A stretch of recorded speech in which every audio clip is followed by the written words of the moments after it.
महाभारत हिंदुओं का ही नहीं बल्कि समस्त मानव जाति का ग्रंथ है। इसके द्वारा प्रत्येक मानव को अच्छी शिक्षा और मार्ग मिल सकता है। प्रत्येक मनुष्य को यह पढ़ना चाहिए। दोस्तों, आज के इस वीडियो के माध्यम से हम महाभारत में वर्णित कलयुग के 5 ऐसे रहस्य बताएंगे जिनसे आज का मनुष्य बहुत कुछ सीख सकता है।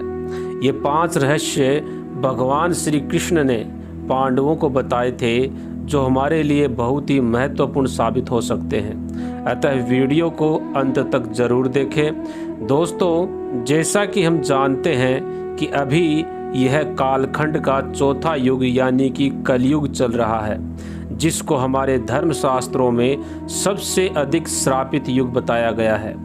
दोस्तों, बात उस समय की है जब पांडवों को वनवास हो चुका था और वनवास में जाने से पहले पांडवों ने भगवान श्री कृष्ण से पूछा कि हे श्री कृष्ण, अभी ये द्वापर युग का अंतकाल चल रहा है, आप हमें बताइए कि आने वाले कलयुग की गति या चाल कैसी होगी।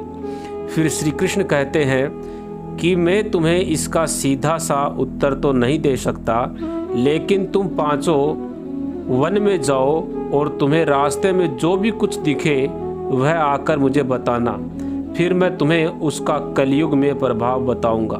फिर पांचों भाई वन की तरफ चले गए और उन्होंने रास्ते में जो कुछ भी देखा उसे देखकर वो आश्चर्य में पड़ गए। अब पांडवों ने वन जाने वाले रास्ते में क्या देखा और श्री कृष्ण ने उनका क्या उत्तर दिया, चलिए जानते हैं आगे के वीडियो में। लेकिन उससे पहले अगर आपने अभी तक हमारे चैनल को सब्सक्राइब नहीं किया है तो जल्दी से इसको सब्सक्राइब करके बेल के बटन को दबा दीजिए और वीडियो को लाइक करके अपने मित्रों के साथ शेयर भी कर दीजिए। सबसे पहले युधिष्ठिर ने कहा कि हे वासुदेव, मैंने तो जीवन में पहली बार 2 सूंड वाला हाथी देखा। ये मेरे लिए बहुत ही आश्चर्यजनक था। इसका कलयुग में भला क्या अर्थ होगा? इसके जवाब में श्री कृष्ण कहते हैं कि कलयुग में ऐसे लोगों का ही राज होगा जो दोनों तरफ से शोषण करेंगे, बोलेंगे कुछ, करेंगे कुछ, मन में कुछ और होगा, कर्म कुछ अलग करेंगे। ऐसे ही लोगों का राज कलयुग में होगा। कलयुग आने से पहले तुम अपना राज कर लो। युधिष्ठिर के बाद अर्जुन ने कहा कि मैंने जो देखा वह तो इससे भी अधिक आश्चर्यजनक था।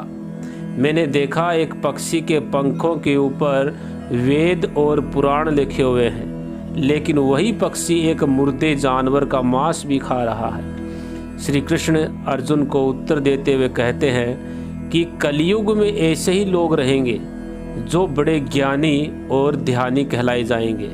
वह ज्ञान की चर्चा तो करेंगे, लेकिन उनका आचरण दूषित होगा। वे राक्षसी स्वभाव के होंगे। वह बड़े पंडित और विद्वान तो कहलाएंगे, किंतु वे ये देखते रहेंगे कि कौन सा मनुष्य कब अपनी संपत्ति मेरे नाम कर जाए। यहाँ तक कि कलयुग में ब्राह्मण कुल में जन्म लिया हुआ व्यक्ति मांस मदिरा का सेवन करे और पथ भ्रष्ट हो जाए तो इसमें भी कोई आश्चर्य की बात नहीं है। अर्जुन के सवाल के जवाब के बाद भीम अपना अनुभव बताते हुए कहते हैं कि एक गाय अपने बछड़े को इतना चाटती है कि बछड़ा खून से लहूलुहान हो जाता है। इसका क्या प्रभाव होगा कलयुग में प्रभु? तब श्री कृष्ण कहते हैं कि कलयुग का मनुष्य शिशुपाल हो जाएगा। कलयुग में माता पिता की अपने बच्चों के लिए ममता इतनी अधिक बढ़ जाएगी कि उसको मोह माया और परिवार में ही बांध करके रखेंगे और उसका जीवन उसी मोह माया में खत्म हो जाएगा। किसी का बेटा अगर घर छोड़कर साधु या संत बनेगा तो हजारों व्यक्ति उसके दर्शन के लिए जाएंगे, लेकिन अगर अपना बेटा साधु बनना चाहेगा तो रोएंगे कि अब हमारे बेटे का क्या होगा। भीम के बाद सहदेव ने पूछा, हे श्री कृष्ण, मैंने देखा कि 5 कुओं के बीच एक गहरा कुआं बिल्कुल खाली है, लेकिन ऐसा कैसे संभव हुआ, क्योंकि बाकी सभी कुएं जल से ऊपर तक भरे हुए हैं। फिर श्री कृष्ण उत्तर देते हैं, कलयुग में लोग विवाह में, त्योहारों पे, छोटे बड़े उत्सवों में लाखों करोड़ों रुपए खर्च कर देंगे, परंतु पड़ोस में यदि कोई भूखा प्यासा मर रहा होगा तो वे इस पर ध्यान नहीं देंगे कि उसका पेट भरा है या खाली है। उनका अपना ही सगा भूख से मर जाएगा और वह देखते रह जाएंगे। कहने का तात्पर्य यह है कि कलयुग में अन्न के भंडार तो होंगे, फिर भी लोग भूख से मर जाएंगे। सहदेव के बाद नकुल ने श्री कृष्ण से कहा, हे श्री कृष्ण, मैंने देखा कि एक बड़ी सी चट्टान पहाड़ से गिरती है और उसे बड़े से बड़ा वृक्ष भी रोक नहीं पाता, परंतु एक छोटे से पौधे से वह टकरा करके रुक जाती है। आखिर ऐसा कैसे हुआ? तब श्री कृष्ण कहते हैं कि कलयुग में मनुष्य का मन नीचे गिरेगा, उसका जीवन पतित हो जाएगा, मनुष्य की बुद्धि क्षीण हो जाएगी और उसके जीवन का पतन हो जाएगा। उस पतन को धन और उस समय के बड़े से बड़े पेड़ यानी कि सत्ताधारी भी रोकने में सक्षम नहीं हो पाएंगे, किंतु हरि नाम का छोटा सा पौधा यानी कि हरि नाम का शब्द बोलने से, हरि कीर्तन करने से मनुष्य का जीवन जो है वो पतन से बच जाएगा, उसका पतन रुक जाएगा।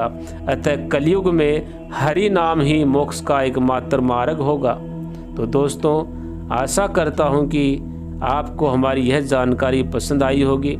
अगर पसंद आई है तो वीडियो को एक लाइक ज़रूर कीजिएगा और कमेंट में लिख दीजिएगा, जय श्री कृष्णा।